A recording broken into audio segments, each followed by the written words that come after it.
Hello everyone, Rahul Mishra नाम रहता है हमारा। और आज का ये जो वीडियो रहने वाला है इसमें हम लोग 21 से लेकर 25 अप्रैल तक की banking and financial awareness discuss करने जा रहे हैं।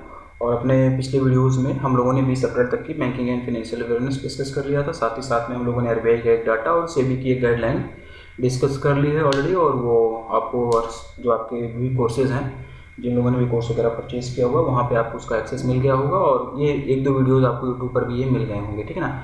लेकिन आगे आने वाले टाइम पर कंप्लीट कोर्स आपको है वो पेड कोर्सेज में ही प्रोवाइड कराया जाएगा। और वीडियो के नीचे डिस्क्रिप्शन में उन सारी चीज़ों को लिंक दिया गया है कि आप लोग कैसे कोर्स वगैरह जाकर परचेज कर सकते हैं। तो अगर आप लोग किसी बैंक एग्जाम की तैयारी कर रहे हैं और लगता है कि आपको कोर्स परचेज करना चाहिए तो वीडियो के नीचे डिस्क्रिप्शन में मोबाइल ऐप का लिंक दिया गया है, कोर्सेज का लिंक दिया गया है, वहाँ से जाकर आप लोग चीज़ों को परचेज कर सकते हैं, ठीक है। तो 56 क्वेश्चन 56 क्वेश्चन तक हम लोगों ने पिछले वीडियोज में डिस्कस कर लिया था। और आज हम लोग 57वां क्वेश्चन डिस्कस करेंगे इस अप्रैल महीने का। और आज के वीडियो का ये पहला क्वेश्चन होगा। और देखो इसमें क्या बोला गया है, which of the following company और organization has recently received in principle approval from the investment management department of the SEBI for the sponsoring a mutual fund business incorporating an asset management company AMC, ठीक है। निम्नलिखित में से किस company या संगठन को हाल ही में सेबी के निवेश प्रबंधन विभाग से म्यूचुअल फंड व्यवसाय को प्रायोजित करने और एक संपत्ति प्रबंधन कंपनी को शामिल करने के लिए सैद्धांतिक मंजूरी मिली है? ऑप्शंस जो है आप लोगों के सामने दिए गए हैं, ठीक है। तो इसका जो आंसर हो जाएगा, इसका आंसर हो जाएगा Emkay global financial services, option number A. Option number A इसका आंसर हो जाएगा Emkay global financial services. Emkay global financial services को अभी हाल ही में सेबी से अप्रूवल मिला है म्यूचुअल फंड बिजनेस के लिए और AMC के लिए, ठीक है ना। इसके साथ साथ में जो देखो सेकंड ऑप्शन दिया गया है नेक्सस सेलेक्ट ट्रस्ट, इसको भी अपने रियल एस्टेट इन्वेस्टमेंट ट्रस्ट के लिए IPO की मंजूरी मिली हुई है, ठीक है ना। ऑप्शन ए इसका आंसर होगा, ठीक है। लेकिन क्वेश्चन को थोड़ा सा एक्सटेंड करेंगे और यहाँ पर ये जानने की कोशिश करेंगे कि जो ऑप्शन नंबर बी दिया गया है ये नेक्सस सेलेक्ट ट्रस्ट, ठीक है ना। तो नेक्सस सेलेक्ट ट्रस्ट को भी अपने रियल एस्टेट इन्वेस्टमेंट ट्रस्ट के लिए IPO लाने की मंजूरी सेबी से मिल गई है, ठीक है। तो ऑप्शन नंबर इसका आंसर होगा। Next, which bank has recently signed a $100 million long term credit deal with the Japan Bank for International Cooperation JBIC to assist Indian firms interested in purchasing Japanese construction equipment? किस bank ने हाल ही में जापानी निर्माण उपकरण खरीदने में रुचि रखने वाली भारतीय फर्मों की सहायता करने के लिए Japan Bank for International Cooperation के साथ में $100 मिलियन के दीर्घकालिक ऋण समझौते पर हस्ताक्षर किया, ठीक है ना। उस बैंक का नाम पूछा गया है जिसने कि Japan Bank for International Cooperation के साथ में एक लॉन्ग टर्म क्रेडिट डील किया हुआ है, जिससे कि उन सभी इंडियन फर्म्स को जो कि जापान के कंस्ट्रक्शन इक्विपमेंट खरीदने में इंटरेस्टेड हैं उनको क्रेडिट सपोर्ट मतलब प्रोवाइड किया जा सके, ठीक है। और ये जो डील साइन हुई है कितने की हुई है? $100 मिलियन की। ये अमाउंट भी आप लोग याद रखना, ठीक है। तो इसका जो आंसर हो जाएगा IndusInd bank, option number C. Option number C IndusInd bank इसका आंसर हो जाएगा। वन लाइनर क्वेश्चन ही रहेगा। इंडसइंड बैंक का हेडक्वार्टर मुंबई महाराष्ट्र में होगा। सुमंत कटपालिया ये इसके MD एंड CEO हो जाएंगे। वी केयर दिल से ये इसकी टैगलाइन होगी। दूसरी टैगलाइन है we make you feel richer, तो ये दोनों इसकी टैगलाइन हो जाएंगे। ऑप्शन में और जो भी बैंकें दी गई हैं इनका ये सारी चीज़ें आप लोग रिकॉल करते हुए चलोगे। Next, in order to provide easy financial access for farmers which bank has recently partner with agriculture technology company Fasal, ठीक है। किसानों के लिए आसान वित्तीय पहुंच प्रदान करने के लिए किस बैंक ने हाल ही में कृषि प्रौद्योगिकी कंपनी फसल के साथ में भागीदारी की है? फसल का यहाँ पर जिक्र हुआ है, तो फसल क्या है? फसल एक एग्रीकल्चर टेक्नोलॉजी कंपनी है। तो इसी फसल के साथ में अभी कौन सी बैंक ने हाल ही में पार्टनरशिप किया है जिससे कि किसानों को इजी फाइनेंशियल एक्सेस प्रोवाइड किया जा सके, जिससे कि किसानों को आसान वित्तीय पहुंच प्रोवाइड किया जा सके? ये इस क्वेश्चन में पूछा गया है। और इसका जो आंसर हो जाएगा state bank of India, option number D. Option number D state bank of India SBI। Option number D state bank of India इसका आंसर हो जाएगा। फसल क्या है ये क्वेश्चन में बता दिया गया, टेक्नोलॉजी एग्रीकल्चर टेक्नोलॉजी कंपनी है। SBI ने भी हाल ही में इसके साथ में पार्टनरशिप किया है। क्यों किया है ये क्वेश्चन में ही बता दिया गया, जिससे कि किसानों को इजी फाइनेंशियल एक्सेस प्रोवाइड किया जा सके। इसके तहत थोड़ा सा क्वेश्चन को एक्सटेंड करेंगे, थोड़ा सा इसके बारे में और इन्फॉर्मेशन हम लोग जानते हैं। तो इस एग्रीमेंट के तहत में, इस पार्टनरशिप के तहत में किसानों को जो है 3 लाख रुपए तक का कोलैटरल फ्री लोन दिया जाएगा। केसीसी के तहत में, किसान क्रेडिट कार्ड केसीसी के तहत में ये लोन दिया जाएगा। और इनिशियली अभी महाराष्ट्र, कर्नाटका, छत्तीसगढ़ और मध्य प्रदेश के किसानों के लिए ही ये सुविधा उपलब्ध रहेगी। क्वेश्चन यहाँ से बन सकता है कि एसबीआई ने जो भी फसल के साथ में एक पार्टनरशिप किया हुआ है किसानों को इजी फाइनेंशियल एक्सेस प्रोवाइड करने के लिए, वो कौन कौन से राज्यों में इनिशियली लागू होगी। तो उस कंडीशन में ये चीज़ें आप लोग याद रखना। क्वेश्चन की फ्रेमिंग दूसरे तरीके से भी की जा सकती है। तो जो इन्फॉर्मेशन यहाँ पे बताई जाती है आप लोग उसको याद करते रहा करो, नोट डाउन करते रहा करो। क्वेश्चन यहीं से फ्रेम होने के पूरे चांसेस रहते हैं। कई बार डायरेक्ट क्वेश्चन नहीं पूछा जाता जो मैं पढ़ा रहा हूँ, ठीक है, लेकिन जो चीज़ें एक्सप्लेनेशन में बताई जाती हैं वहाँ से चीज़ें आप लोगों को मतलब एग्जाम में पूछ ली जाती हैं और आप लोग गलती कर बैठते हो, आप लोग बोलते हो कि पढ़ाया नहीं गया था, ठीक है ना। महाराष्ट्र, कर्नाटका, ठीक है, छत्तीसगढ़ और इसके साथ साथ में मध्य प्रदेश, एमपी, इन चारों राज्यों में अभी इनिशियली ये सुविधा प्रदान की जाएगी। तो option number D state bank of India इसका आंसर होगा। और ये जितने भी बैंकें दी गई हैं ऑप्शन में वही पुरानी कहानी, हेडक्वार्टर वगैरह वाला, ये सब आप लोग मतलब इसी टाइम पर रिकॉल करना। फसल जो है ये एक एग्रीकल्चर टेक्नोलॉजी फर्म है और ये बेंगलुरु कर्नाटका बेस्ड है, ठीक है ना। इसके बारे में भी थोड़ा सा जान लेते हैं। बेंगलुरु कर्नाटका बेस्ड है ये, ठीक है। Next, which of the following small finance bank और banks has recently received authorized dealer AD category 1 license to deal in foreign exchange by the RBI। Question बढ़िया है एग्जाम पॉइंट ऑफ व्यू से। निम्नलिखित में से किस लघु वित्त बैंक या बैंकों को हाल ही में भारतीय रिजर्व बैंक द्वारा विदेशी मुद्रा में लेन देन करने के लिए अधिकृत डीलर AD श्रेणी 1 लाइसेंस प्राप्त हुआ है। Question exam point of view से बढ़िया है। पहले इसका आंसर जानेंगे, फिर क्वेश्चन को थोड़ा सा एक्सपांड करेंगे, थोड़ा सा इसके बारे में और इन्फॉर्मेशन हम लोग यहाँ पर जानेंगे, ठीक है ना। मैं बार बार बोल रहा हूँ कि question exam point of view से बढ़िया है, तो आँख, कान, नाक, गला, मुंह सब कुछ खोल लेना, ध्यान से सुनना और वीडियो देखने के टाइम पर ही चीज़ें याद हो जानी चाहिए। लास्ट में जब आप लोग PDF पढ़ो रिवीजन करने के टाइम पर, तब फिर मतलब ना एकदम पक्का हो जाना चाहिए कि फिर उसके बाद अब इससे रिलेटेड कहीं कोई क्वेश्चन एग्जाम में पूछ लिया जाए तो गलत तो नहीं होगा, ठीक है ना। तो वीडियो देखो, रिवीजन करने के टाइम पर जब आप लोग PDF पढ़ो तो चीज़ें आपके एकदम दिमाग में बैठ जानी चाहिए। इसका जो आंसर होगा, इसका आंसर हो जाएगा बोथ A एंड B, यानी कि option number D। Option number D, both A and B इसका आंसर हो जाएगा। AU स्मॉल फाइनेंस बैंक और इक्विटास स्मॉल फाइनेंस बैंक, इन दोनों बैंकों को अभी हाल ही में RBI से फॉरेन एक्सचेंज में डील करने के लिए, ठीक है, ऑथराइज्ड डीलर कैटेगरी 1 लाइसेंस मिला हुआ है। विदेशी मुद्रा में डील करने के लिए इनको, इन दोनों बैंकों को, दोनों स्मॉल फाइनेंस बैंकों को RBI से ऑथराइज्ड डीलर कैटेगरी 1 लाइसेंस मिला हुआ है, ठीक है ना। फॉरेन एक्सचेंज मैनेजमेंट एक्ट यानी कि फेमा, ठीक है, 1999, ठीक है ना। फेमा एक्ट 1999 के सेक्शन 10 के तहत में ये AD कैटेगरी 1 लाइसेंस प्राप्त हुआ है। इन दोनों स्मॉल फाइनेंस बैंक को RBI से कोई भी व्यक्ति या कंपनी बिना RBI से वैलिड लाइसेंस लिए हुए मनी चेंजिंग बिजनेस नहीं कर सकता। ये चीज़ें हमको जानना जरूरी होगा, ठीक ना। कोई भी आदमी या कोई भी कंपनी या कोई भी मतलब अगर हमको मनी चेंजिंग बिजनेस करना है तो हमको RBI से वैलिड लाइसेंस लेना होगा। और इसीलिए ये दोनों बैंकें हैं, AU स्मॉल फाइनेंस बैंक और इक्विटास स्मॉल फाइनेंस बैंक, इसीलिए इन दोनों ने भी RBI से फॉरेन एक्सचेंज में डील करने के लिए ऑथराइज्ड डीलर कैटेगरी 1 लाइसेंस लिया हुआ है, ठीक है ना। मुख्यतः 3 कैटेगरी में ये लाइसेंस दिए जाते हैं। ये जो ऑथराइज्ड डीलर कैटेगरी 1 वाला लाइसेंस है फॉरेन एक्सचेंज में डील करने के लिए, मनी चेंजिंग बिजनेस में डील करने के लिए, बेसिकली मेनली जो है क्या होता है कि 3 कैटेगरीज में ये लाइसेंस दिए जाते हैं। पहला क्या होता है, पहला होता है AD कैटेगरी 1, ये क्वेश्चन में पूछा गया है, बताया गया है। पहला होता है AD कैटेगरी 1, ठीक ना, पहला होता है AD कैटेगरी 1। लिखते चलना आप लोग, नोट डाउन करते रहना ये जो चीज़ें बताई जा रही हैं, क्वेश्चन यहाँ से फ्रेम होगा। ऐसे सत्यनारायण स्वामी की कथा के तरीके से मत सुनो कि मैं यहाँ पे बब्बर किए जा रहा हूँ और आप लोग सुने और चल दिए। लिखो इसको, क्वेश्चन बनेगा भाई साहब, यहाँ से सुनो इसको, समझो, ठीक है ना। पहला ये हो जाएगा।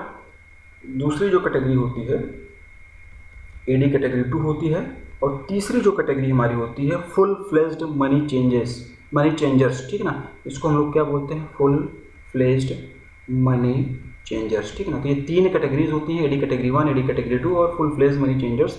इन तीनों कैटेगरी में से मतलब इन्हीं तीनों कैटेगरी में लाइसेंस दिए जाते हैं और इन तीनों कैटेगरी में से कोई सी भी कैटेगरी का लाइसेंस लेने के बाद कंपनियां अपनी फ्रेंचाइजीज भी अपॉइंट कर सकती हैं, अपने एजेंट्स भी अपॉइंट कर सकती हैं। मान लो जैसे एडी कैटेगरी 1 का लाइसेंस मैंने ले लिया है फॉरेन उसमें मनी चेंजिंग बिजनेस के लिए, फॉरेन एक्सचेंज में डील करने के लिए, तो मैं क्या करूँगा कि फिर अपने फ्रेंचाइजीज दूसरे लोगों को आपको दे दिया, किसी और को दे दिया, ये भी किया जा सकता है, नाम मेरा ही चलेगा, ठीक है ना। इस तरीके से मतलब होता है। तो फिर से सुनो आप लोग, इन तीनों कैटेगरी 1, 2 और FFMC, इन तीनों कैटेगरी में से कोई भी कैटेगरी का, किसी भी एक कैटेगरी का लाइसेंस ले जाने के बाद में कंपनियां जो होती हैं वो अपनी फ्रेंचाइजीज अपॉइंट कर सकती हैं, अपने एजेंट्स अपॉइंट कर सकती हैं, ठीक।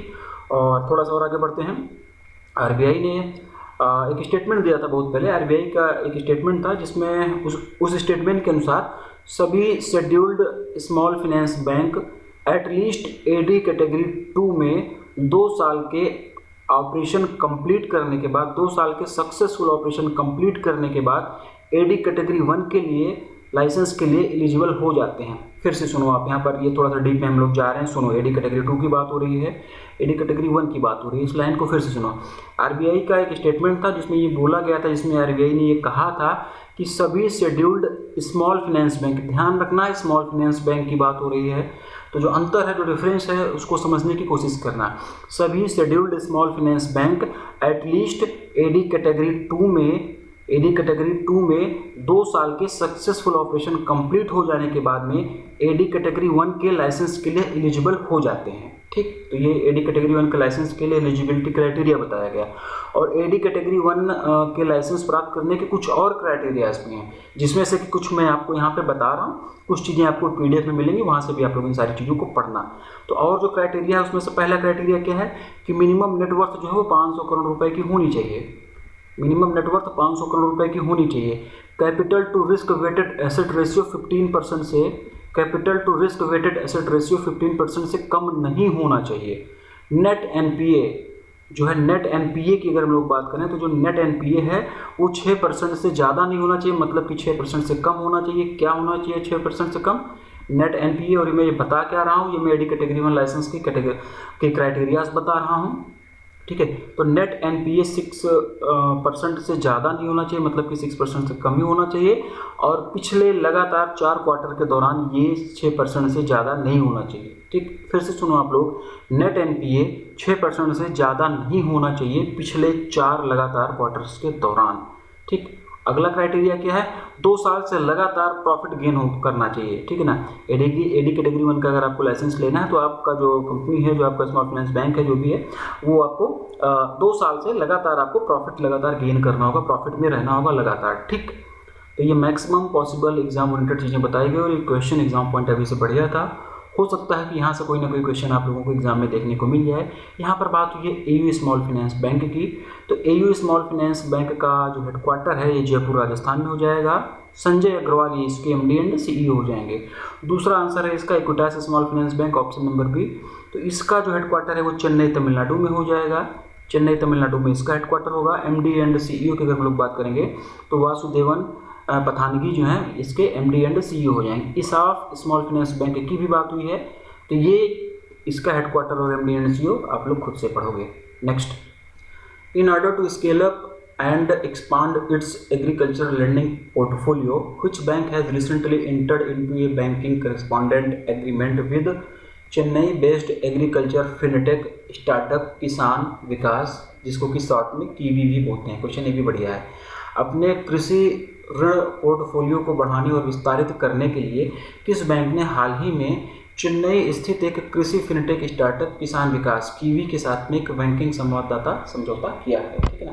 तो एग्रीकल्चर से रिलेटेड है ये, एग्रीकल्चर से रिलेटेड ये क्वेश्चन मिलता जुलता है। Option number B federal bank इसका आंसर होगा। Option number B federal bank जो है इसका आंसर हो जाएगा।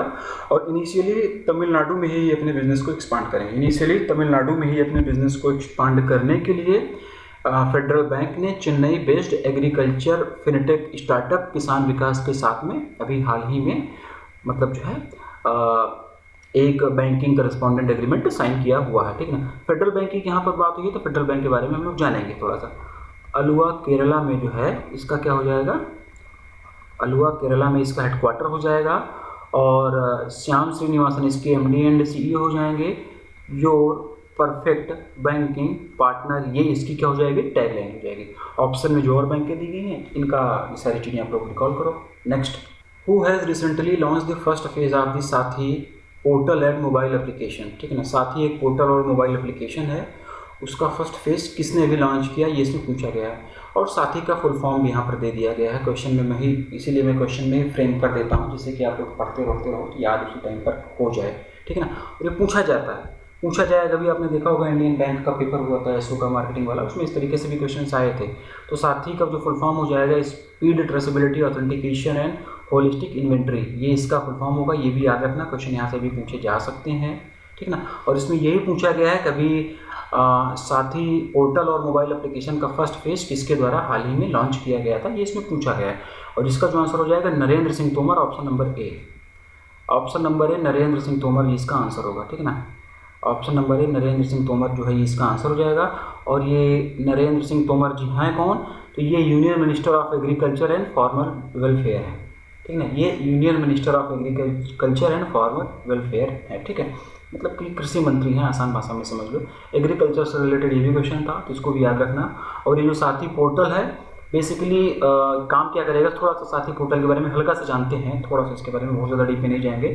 तो ये साथी पोर्टल है, ये बेसिकली बीज उत्पादन की चुनौतियों, बीज की गुणवत्ता की पहचान और प्रमाणन के लिए, ठीक है, यानी कि सर्टिफिकेशन के लिए एक सेंट्रलाइज्ड ऑनलाइन सिस्टम है। साथी पोर्टल बीज उत्पादन की चुनौतियों, बीज की गुणवत्ता की पहचान और प्रमाणन यानी कि सर्टिफिकेशन के लिए एक सेंट्रलाइज्ड ऑनलाइन सिस्टम है। तो option number A Narendra Singh Tomar इसका आंसर हो जाएगा। बाकी ऑप्शन में और भी नाम दिए गए हैं, ठीक ना। नरेंद्र सिंह तोमर जी जो हैं वो union minister of agriculture and farmer welfare हैं। बाकी ऑप्शन में जो नाम दिए गए ना, इनके पास में कौन कौन सा मंत्रालय है ये आप लोग इसी टाइम पर रिकॉल कर लो। और ज़्यादा बेहतर और ज़्यादा अच्छे से पढ़ना चाहते हो तो इनकी कॉन्स्टिट्यूएंसी भी आप लोग मतलब इसी टाइम पर रिकॉल कर लो, यहाँ से भी क्वेश्चन फ्रेम किए जा सकते हैं। Next, in order to enhance its customer support service to launch the first phase of conversational AI powered chatbot LIC Mitra virtual assistant, LIC has recently collaborated with which company? AI का मतलब artificial intelligence. अपनी ग्राहक सहायताओं को बढ़ाने के लिए संवादी AI संचालित chatbot LIC मित्रा आभासी सहायक के पहले चरण को लॉन्च करने के लिए LIC ने हाल ही में किस कंपनी के साथ में सहयोग किया है, किस कंपनी के साथ में कोलैबोरेशन किया है, ये इस क्वेश्चन का हिंदी में मतलब होगा। हिंदी में क्वेश्चन ना समझ में आए, हिंदी कठिन लगे तो इंग्लिश में पढ़ लिया करो, इंग्लिश कठिन लगे तो हिंदी पढ़ लिया करो। इन दोनों लैंग्वेज में इसीलिए क्वेश्चन लिखा रहता है और कोई ना कोई एक लैंग्वेज तो आपको समझ में आ ही जाएगी, क्योंकि क्वेश्चन समझना जरूरी है। अगर क्वेश्चन नहीं समझेंगे तो फिर आंसर को याद करके भी हम लोग क्या ही करेंगे, ठीक है। तो इसका जो आंसर हो जाएगा को rover, option number D. Option number D को रोवर जो है इसका आंसर हो जाएगा, ठीक है। ये जो को रोवर है ये बेंगलुरु बेस्ड एक स्टार्टअप है। AI पावर्ड चैटबॉट LIC मित्रा के फर्स्ट फेज को लॉन्च करने के लिए LIC ने अभी हाल ही में इसी कोरोवर के साथ में जो है कोलैबोरेशन किया हुआ है, ठीक है। LIC मित्रा एक वर्चुअल असिस्टेंट है, AI पावर्ड चैटबॉट है LIC का। इसके फर्स्ट फेज के इम्प्लीमेंटेशन के लिए, फर्स्ट फेज के को लॉन्च करने के लिए LIC ने अभी हाल ही में जो है कोरोवर के साथ में पार्टनरशिप किया हुआ है, ठीक है। तो ऑप्शन नंबर डी इसका आंसर हो जाएगा। Next, in which city the Asian Infrastructure Investment Bank AIIB is going to establish its first overseas office and interim operational hub? किस शहर में एशियन इंफ्रास्ट्रक्चर इन्वेस्टमेंट बैंक अपना पहला विदेशी कार्यालय, एक अंतरिम ऑपरेशनल हब स्थापित करने जा रहा है, ये इस क्वेश्चन में पूछा गया है। ऑप्शंस आप लोगों के सामने है और Abu Dhabi UAE, option number C इसका आंसर होगा, ठीक है। Abu Dhabi UAE, option number C इसका आंसर हो जाएगा। बस वन लाइनर ही करेंगे, बहुत ज़्यादा डीप में नहीं जाएंगे।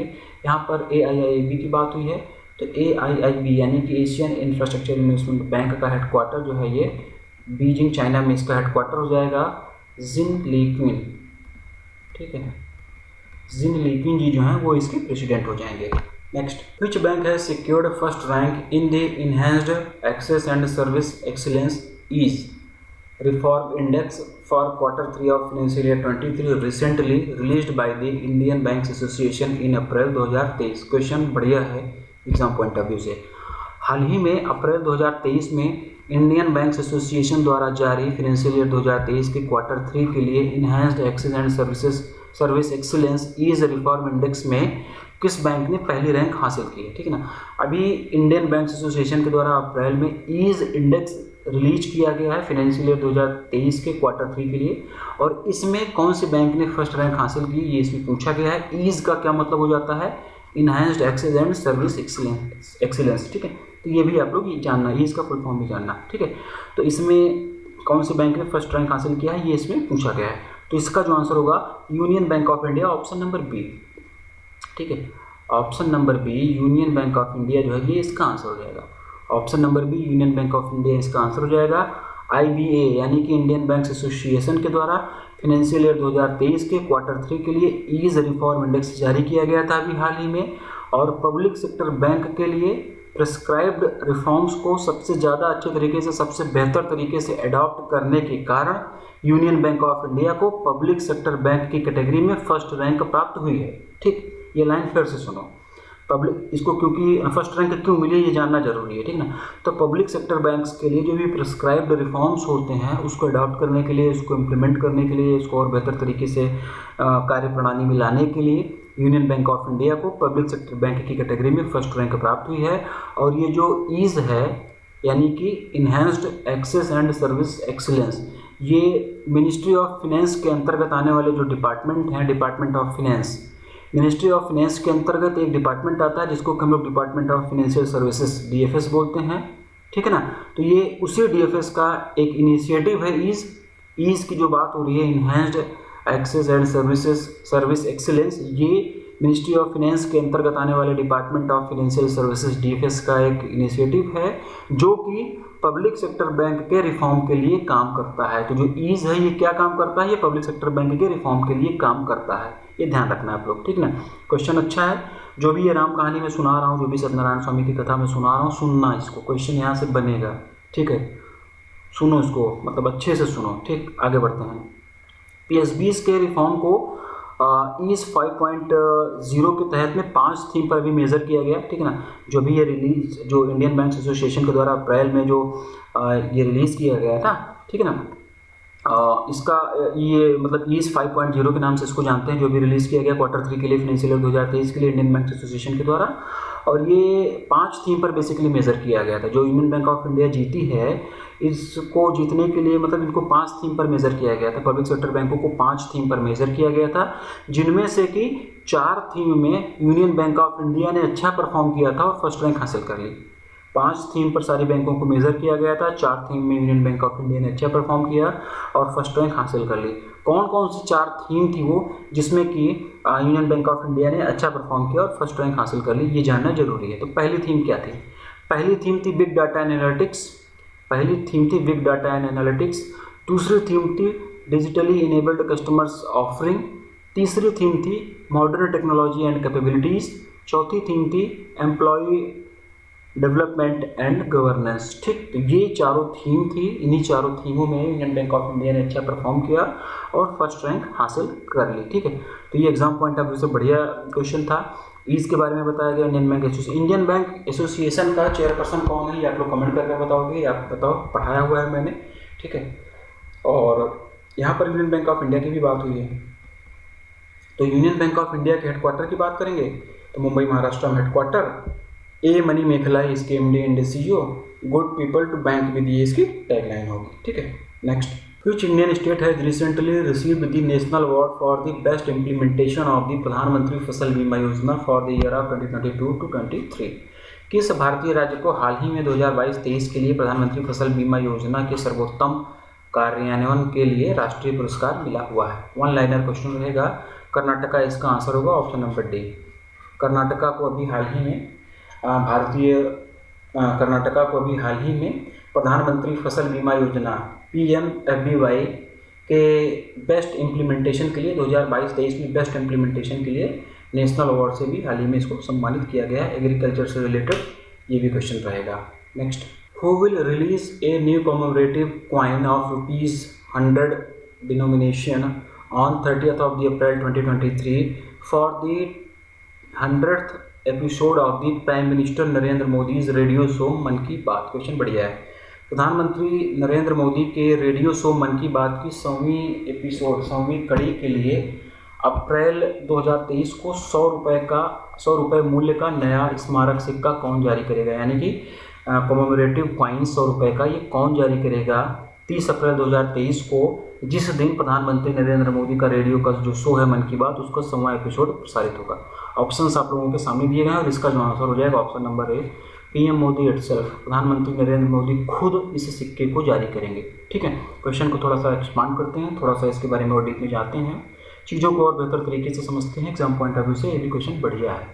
30 अप्रैल 2023, ठीक है, यानी कि कल 30 अप्रैल 2023 को प्रधानमंत्री नरेंद्र मोदी के रेडियो शो मन की बात का 100वां एपिसोड होगा और इस अवसर पर वे खुद 100 रुपये का स्मारक सिक्का यानी कि कमोमेरेटिव कॉइन लॉन्च करेंगे। 35 ग्राम का ये सिक्का होगा। सिक्के की खासियत के बारे में अगर हम लोग थोड़ा सा जानें तो 35 ग्राम 35 ग्राम इसका वेट होगा, 44 mm ये इसका डायमीटर होगा, सिक्के का सर्कुलर शेप में होगा, सिक्का सर्कुलर ही है, ठीक है। 44 मिलीमीटर इसका डायमीटर होगा, 35 ग्राम का ये सिक्का होगा। 4 धातुओं से मिलकर ये बना होगा। पहला है सिल्वर, सिल्वर का परसेंटेज इसमें होगा 50%। सेकंड है कॉपर, ठीक है ना, सेकंड है कॉपर, ये हो जाएगा 40%। थर्ड है हमारा निकल,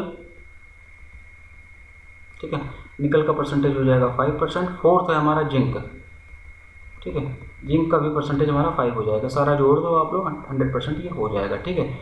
और ये जो कमोमेरेटिव कॉइन है, कमोमेरेटिव कॉइन यानी कि जो स्मारक सिक्के जारी किए जाते हैं, इनके पास में भी लीगल टेंडर स्टेटस होता है, लेकिन ये नॉर्मली सर्कुलेशन में नहीं रहता। अगर आपसे कोई ये पूछे कि जो ये कमोमेरेटिव सिक्के जारी किए जाते हैं, जो ये स्मारक सिक्के जारी किए जाते हैं, क्या ये इनके पास में लीगल टेंडर होता है, क्या ये इनके पास में लीगल टेंडर का स्टेटस होता है, तो उस कंडीशन में हाँ, इसका आंसर है येस।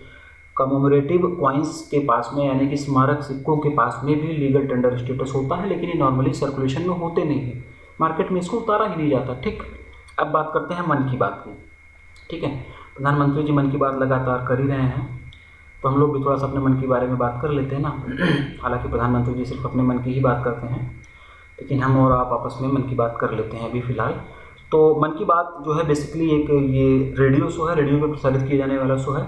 3 अक्टूबर 2014, 3 अक्टूबर 2014 से हर महीने के लास्ट संडे को 11 बजे रेडियो पर प्रधानमंत्री नरेंद्र मोदी जी के द्वारा ये मन की बात शो कार्यक्रम जो है होता है, प्रसारित किया जाता है। ठीक है ना, यानी कि 3 अक्टूबर 2014 को पहली बार ये किया गया था, मन की बात कार्यक्रम रेडियो पे किया गया था। और नॉर्मली जो इसकी डेडलाइन मतलब टाइमिंग होती है, हर महीने के लास्ट संडे को 11 बजे रेडियो पर प्रधानमंत्री नरेंद्र मोदी जी मन की बात करते हैं। ठीक है ना, सिक्के के बारे में थोड़ा सा और जानते हैं। सिक्के का ये क्या क्या इसमें मतलब धातुएं थी, कैसे कैसे क्या था, कितने ग्राम का था, कितना डायमीटर था, ये बताया। थोड़ा सा सिक्के के फ्रंट और बैक के बारे में जानते हैं। तो सिक्के के फ्रंट पर अशोक स्तंभ का सिंह शीर्ष होगा। अशोक स्तंभ में जो शेर वाला है नहीं सर, शेर का जो शीर्ष है, सर है नया वाला, जो भी मोदी जी ने नया बदल दिया ना, अच्छा सा भयंकर सा कर दिया है शेर, तो उसका सिर होगा। ठीक है, सिक्के के फ्रंट पे अशोक स्तंभ पे जो शेर है, सिंह मतलब शेर, उसका शीर्ष होगा और उसके नीचे सत्यमेव जयते लिखा होगा, देवनागरी में भारत लिखा होगा, अंग्रेजी में इंडिया लिखा होगा सिक्के के फ्रंट पर। ठीक है ना, सिक्के पर रुपीस का सिंबल भी बना होगा। ये जो रुपीस का सिंबल आया है ना, ये वाला, सिक्के पर रुपीस का सिंबल भी बना होगा। सिक्के के बैक की अगर हम लोग बात करें तो सिक्के के बैक साइड पर मन की बात के 100वें एपिसोड का लोगो होगा और ध्वनि तरंगों के साथ पे माइक्रोफोन भी बना होगा। माइक्रोफोन इमेज के नीचे देवनागरी और अंग्रेजी में मन की बात 100, मन की बात 100 ये लिखा होगा। ठीक, तो option number A Narendra Modi इसका आंसर होगा। नेक्स्ट देखेंगे, how many years of relaxation has recently been provided by the RBI to HDFC bank to meet priority sector lending PSL requirements after its merger with housing development finance corporation limited यानी कि HDFC limited. आवास विकास वित्त निगम HDFC limited के साथ विलय के बाद प्राथमिकता क्षेत्र ऋण आवश्यकताओं को पूरा करने के लिए आरबीआई द्वारा हाल ही में एचडीएफसी बैंकों को कितने वर्षों की छूट प्रदान की गई है, ये इस क्वेश्चन में पूछा गया है। ठीक है, ये इस क्वेश्चन में पूछा गया है। ठीक, क्वेश्चन को थोड़ा सा आसान भाषा में इलैबोरेट करते हैं। एचडीएफसी बैंक और एचडीएफसी लिमिटेड का भी मर्जर हो रहा है। ठीक है, इन दोनों का मर्जर हो रहा है, तो इसी बात को मद्देनजर रखते हुए, इसी बात को ध्यान में रखते हुए आरबीआई ने एचडीएफसी बैंक को प्रायोरिटी सेक्टर लेंडिंग की जो भी रिक्वायरमेंट्स हैं उनको पूरा करने के लिए कुछ छूट दी है, कुछ समय का रिलैक्सेशन दिया है।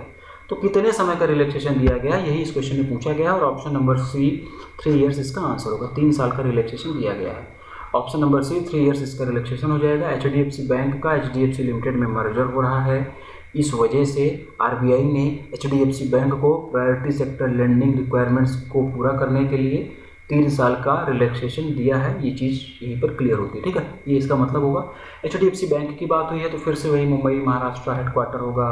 शशिधर जगदीशन इसके MD एंड CEO हो जाएंगे। वी अंडरस्टैंड योर वर्ड, ये इसकी टैगलाइन हो जाएगी। Next, in order to offer a digital invoice discounting solution to farmer producer organisations and agri MSMEs, which company has recently partnered with M1 Exchange? किसान उत्पादक संगठनों और कृषि MSMEs को डिजिटल चालान छूट समाधान प्रदान करने के लिए किस कंपनी ने हाल ही में M1 एक्सचेंज के साथ में भागीदारी की है? ये इस क्वेश्चन का हिंदी में मतलब है मास्टर कार्ड। ऑप्शन नंबर 20 का आंसर होगा। 1 लाइनर क्वेश्चन रहेगा। मास्टर कार्ड और M1 एक्सचेंज, ये दोनों चीज़ें आप लोग याद कर लेना, इसको रिलेट कर लो एक दूसरे से, इससे ज़्यादा और डीप में जाने की जरूरत नहीं है। Next, Which bank has recently introduced the first of its kind EMI यानी कि Equated Monthly Installment Facility for UPI payments made by scanning QR code? किस बैंक ने हाल ही में QR कोड को स्कैन करके किए गए UPI भुगतान के लिए अपनी तरह का पहली EMI सुविधा शुरू की है? ये क्वेश्चन इंपॉर्टेंट बनता है। ICICI bank, option number D इसका आंसर होगा, ठीक है। Option number D ICICI bank इसका आंसर हो जाएगा, ठीक है। QR कोड को स्कैन करके UPI पेमेंट करने पर EMI फैसिलिटी प्रोवाइड करने वाली पहली बैंक बन गई है ICICI, और ये इस तरह का इंडस्ट्री का पहला इनिशिएटिव है। बाय नाउ पे लेटर सर्विस के तहत पे ये EMI ऑप्शन दिया जाएगा और सिर्फ उन्हें ही ये ऑप्शन दिया जाएगा, सिर्फ उन्हीं कस्टमर्स को ये ऑप्शन दिया जाएगा, ऑफर दिया जाएगा जो कि पे लेटर सुविधा के लिए एलिजिबल होंगे। क्योंकि ICICI बैंक इसका आंसर है, इसलिए इसके बारे में जानेंगे। Mumbai Maharashtra headquarter, Sandeep Bakhshi MD and CEO, हम है ना ख्याल आपका, ये इसकी टैगलाइन होगी। Which of the following bank or banks has recently signed a definitive agreement with the insurance technology startup Go Digit Life Insurance to pick up a 9.44% equity stake in the insurance firm? निम्नलिखित में से किस bank या बैंकों ने हाल ही में बीमा प्रौद्योगिकी स्टार्टअप गो डिजिट लाइफ इंश्योरेंस के साथ फर्म में 9.94% इक्विटी हिस्सेदारी लेने के लिए निश्चित समझौते पर हस्ताक्षर किए हैं? ठीक, आसान भाषा में क्वेश्चन को समझते हैं कि गो डिजिट इंश्योरेंस के साथ में अभी किन बैंकों ने एक डेफिनेटिव एग्रीमेंट साइन किया हुआ है, जिससे कि गो डिजिट लाइफ इंश्योरेंस कंपनी में उसका जो है 9.94% इक्विटी स्टेक ले लिया जाए, ठीक है। तो इसका जो आंसर होगा option number C both. Option number C both इसका आंसर हो जाएगा A एंड B, यानी कि एक्सिस बैंक और HDFC बैंक। एक्सिस बैंक और HDFC बैंक ने अभी हाल ही में गो डिजिट लाइफ इंश्योरेंस के साथ में डेफिनेटिव एग्रीमेंट मतलब साइन किया हुआ है। क्यों साइन किया हुआ है? जिससे कि ये इन दोनों बैंकों के द्वारा 9.94% का इक्विटी स्टेक इस इंश्योरेंस कंपनी का लिया जा सके। और ये ध्यान रखना, ये 9.94% का इक्विटी स्टेक मिलाकर नहीं है। एक्सिस बैंक भी 9.94% का इक्विटी स्टेक लेगी और HDFC बैंक भी 9.94% का इक्विटी स्टेक लेगी। दोनों अलग अलग 9.94% का इक्विटी स्टेक लेंगे, ठीक है। और ये जो स्टेक लेंगे इसका वैल्यू क्या होगा, कितने पैसे में ये लेंगे? 69.90 करोड़ रुपीज़ में, ठीक है ना। इसका भी सेम ही होगा, 69.90 करोड़ रुपीज़ में ये लिया जाएगा, ठीक। इतने पैसे में लिया जाएगा और ये जो पैसा है ये 2 किस्तों में देना पड़ेगा, ठीक है ना। 2 ट्रांस में 2 किस्तों में ये देना पड़ेगा, ठीक है। अगला और लास्ट क्वेश्चन देखते हैं इस वीडियो का। Who has recently taken charge as a new chairman of the Karnataka Vikas Grameena bank KVGB? हाल ही में कर्नाटका विकास ग्रामीण बैंक के नए अध्यक्ष के रूप में किसने कार्यभार संभाला है? ये इस क्वेश्चन में पूछा गया है। और option number A Srikanth M Bhandiwad, ये इसका आंसर हो जाएगा। श्रीकांत एम भांडीवाट, कुछ किसी भी तरीके से भांडीवाट किसी भी तरीके से प्रोनाउंसिएट कर लो। श्रीकांत यम याद रखो, ये जो भी लिखा है इसको भूल जाओ, ठीक है। मैं क्या बोल रहा हूँ मैं खुद ही नहीं बोल पा रहा हूँ। श्रीकांत यम भांडीवाट या भंडीवाट, ये इसका मतलब आंसर होगा ऑप्शन नंबर ए। और ये कर्नाटका विकास ग्रामीण बैंक जो है वो कैनरा बैंक के द्वारा स्पॉन्सर की जाती है। किसके द्वारा स्पॉन्सर की जाती है? कैनरा बैंक के द्वारा ये स्पॉन्सर की जाती है। और श्रीकांत एम जी ने जो है इन्होंने किसको सक्सीड किया? तो इन्होंने पुत्ताकांति गोपी कृष्णा, ऑप्शन बी ये भी दिया गया है, पुत्ताकांति गोपी कृष्णा को सक्सीड किया हुआ है, ये भी क्वेश्चन पूछा जा सकता है। ठीक है, तो ऑप्शन नंबर ए इसका आंसर होगा। ठीक, तो बस आज का वीडियो हम लोग यहीं पर ख़त्म करेंगे और 25 अप्रैल तक की बैंकिंग एंड फाइनेंशियल अवेयरनेस हम लोगों ने आज कंप्लीट कर लिया और अपने आगे आने वाले वीडियोज़ में हम लोग इससे आगे की banking and financial awareness discuss करेंगे। Thank you.